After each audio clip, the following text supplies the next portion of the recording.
Those are potassium dihydrogen phosphate crystals, commonly known as KDP, a widely used material in optics and electro-optics due to its excellent nonlinear optical properties.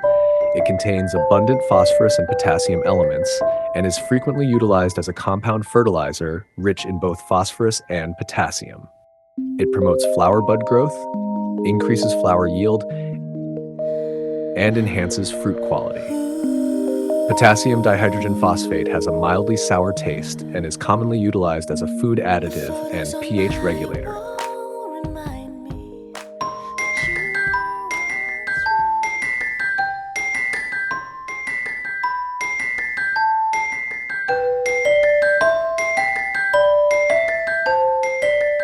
You can even use it to conduct an experiment on crystal growth.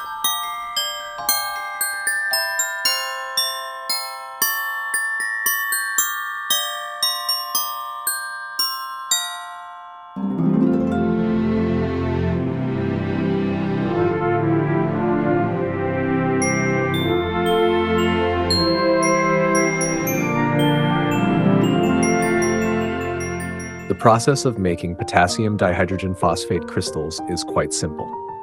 The first step involves preparing a saturated solution of potassium dihydrogen phosphate by dissolving the compound in water until no more can be dissolved.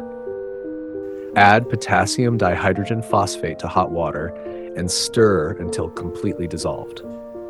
Repeat this process until a small amount of solid remains at the bottom of the beaker, indicating saturation. Allow the solution to cool down to room temperature.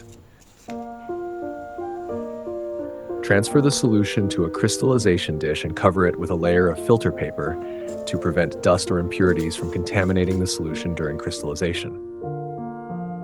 The final step in the process is evaporative crystallization, where the solution is left undisturbed to allow the solvent to evaporate slowly, resulting in the formation of potassium dihydrogen phosphate crystals. The following day, potassium dihydrogen phosphate crystals can be harvested from the crystallization dish.